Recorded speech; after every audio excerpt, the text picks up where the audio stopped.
Praise lord అండి. దేవుని నామానికి మహిమ ఘనత ప్రభావాలు కలుగును గాక. ఈ రోజున కీర్తనల గ్రంథమును గూర్చి చూసుకున్నట్లయితే 1వ కీర్తన తీసుకుందాం. దుష్టుల ఆలోచన చొప్పున నడవక. దుష్ట ఆలోచన అని మనకి ఎప్పుడు తెలుస్తుంది?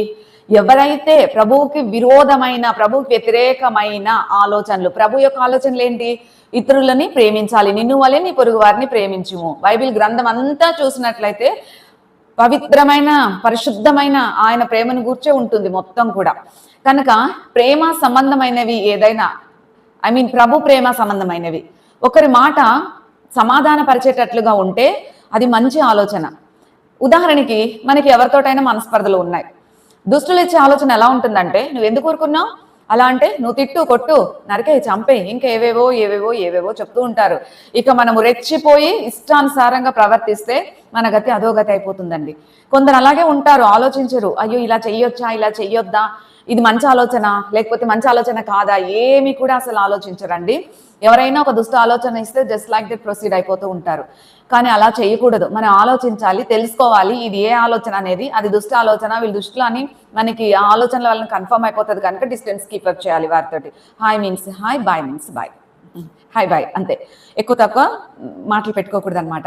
మంచి ఆలోచన ఒకరు మనకిచ్చారంటే ఆ ఆలోచన మన ప్రాణాన్ని, ఆ మాట తెప్పరిల్లా చేస్తుంది అనమాట.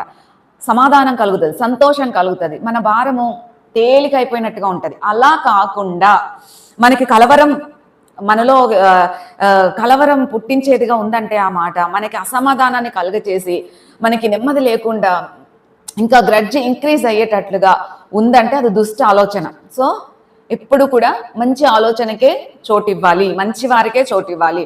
వారు మాట్లాడే మాటను బట్టి, వారు చేసే క్రియలను బట్టి తెలిసిపోతుంది మనకి మంచి ఏంటి చెడు ఏంటి అనేసి. కనుక దుష్టుల ఆలోచన చెప్పున నడువక, పాపుల మార్గమున నిలువక. పాపులు ఉండే చోట మనం ఉంటే మాత్రం మనల్ని కూడా పాప ఊబిలోనికి ఈడ్చేయొచ్చు, నెట్టేయొచ్చు. సపోజ్ మనం వెళ్ళినా వెళ్ళకపోయినా పాపులు ఉండే చోట ఉంటే ఏం జరుగుతుందో నేను చెప్పనా. ఉదాహరణకి నాకు తెలిసిన ఒక వ్యక్తి ఒక మర్డర్ జరిగే చోట ఊరికే నుంచోవడం జరిగింది. మరి ఆ వ్యక్తికి సంబంధం లేదు ఆ మర్డర్కి.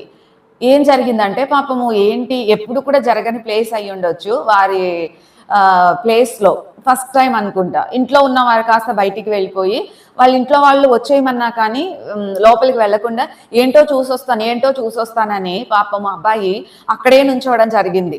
వద్దురా నాన్న, నిన్నిరికించేస్తారు, రోజులు బాగోలేదు అని తల్లి ఎంత చెప్పినా వినలేదమ్మా. వినకపోయేసరికి వెళ్ళడము, అక్కడ నుంచోనేసరికి మొత్తము ఇంకా అంతా అయిపోయి పోలీసులు వచ్చే వరకు కూడా అక్కడే ఉంటే ఆ అబ్బాయిని కూడా తీసుకెళ్ళిపోయారు.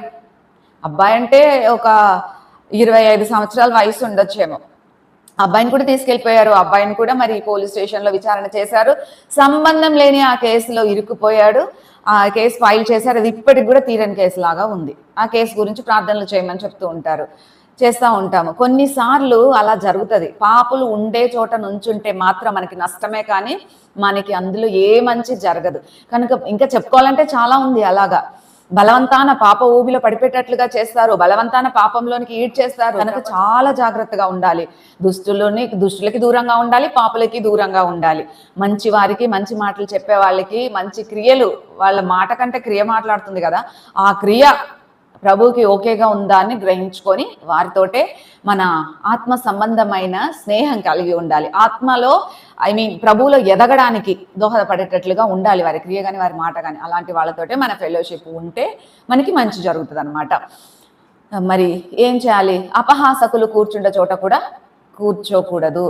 కొంతమందికి పని పాట లేకుండా వచ్చే పోయే వారిని విమర్శిస్తూ, అపహాస్యం చేస్తూ, దుఃఖ పెడుతూ ఏదో ఒకటి చేస్తూ ఉంటారు. సున్నిత హృదయులు పాపము అలాంటి అపహాస్యాలు విన్ని అవి డైజెస్ట్ చేసుకోలేక ఆత్మహత్యలు చేసుకొని చనిపోయేవారు కూడా ఉంటారండి. దివారాత్రము బైబిల్ గ్రంథాన్ని ధ్యానించాలి. 24 గంటలు కూర్చొని అది చదివేస్తూనే ఉండండి. పని పాట పక్కన పెట్టేసి అని నేను చెప్పట్లేదు. చదువుకోగలిగినంత చదువుకోండి, పాటలు పాడుకోగలిగి ప్రభువుని స్తుతించేంత మటుకు స్తుతించండి, ప్రార్థన చేసేంత మటుకు ప్రార్థన చేయండి. ప్రార్థన చేయడం అంటే ఆయనతో మాట్లాడడం, బైబిల్ గ్రంథం చదువుకోవడం అంటే ఆయన మనతో మాట్లాడడం. కనుక ప్రార్థనలోనూ, బైబిల్ చదువుకోవడంలోనూ, పాటలు పాడుకోవడంలోనూ, దేవుని పాటలు వినడంలోనూ ఇందులో ఉన్న ఆనందం మరి ఎందులోనూ లేదు కదండి. మాట్లాడుకుంటే ఆ దేవుని గురించిన మాట అయి ఉంటుంది, ఇంకా ఎంతో బాగుంటుంది కదా, మన ఆత్మలను అలాగా ఎదిగింపు చేస్తుంది. కనుక జాగ్రత్త. ఎవరితో స్నేహం చేస్తున్నాము, మనము ఎవరితో, ఏ గుంపు జనాంగంతో పోయి నుంచుంటున్నాము, ఏ గుంపు జనాంగంతో పోయి కూర్చుంటున్నాము అనేది పరిశోధించుకోవాలి. ఎవరిని అపహాస్యం చేయకూడదు. మోషే గారిని చూసాం కదండి మనము. ప్రభువుతో ముచ్చటించి తిరిగి వచ్చేటప్పుడు ఎవ్వరూ కూడా చూడలేకపోయారు. అంతగా షైన్ అయిపోయింది ఆయన ఫేస్. అందుకే ఎవరైనా మీ అందానికి రహస్యం ఏంటంటే ప్రభువులో గడపడమే అని చెప్పేయాలన్నమాట నవ్వుకుంటూ.